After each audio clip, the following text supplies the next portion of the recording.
tell me what happened. Well, there's a big gust of wind, slowly coming, and all of a sudden you just see it whip up, went inside my shed, and within 30 seconds lifted my shed up and threw it over into my neighbor's backyard. That's incredible. We saw the video and everything.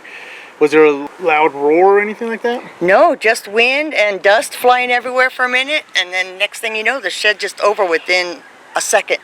Wow, that's crazy. Did you actually see it happen? Yeah, it was crazy. So you were witnessing that? I could see it out my back door. I'm sitting on my couch, and that's why I just was watching the wind. All of a sudden, the shed just goes up and over. That's crazy. So it landed on your neighbor's yard. It went over their shed, looks like it, and then landed on their yard. So what were the neighbors saying? That how are we going to get it out of there? Because there are two elderly ladies that live beside me, sweet as can be, and they have two sheds back there too. And now those two sheds got moved up and hit together too. So now they got 3 sheds sitting out in their backyard. Have you experienced anything like this before? No, not that bad. First time. Anything else you want to add? Anything you want to say?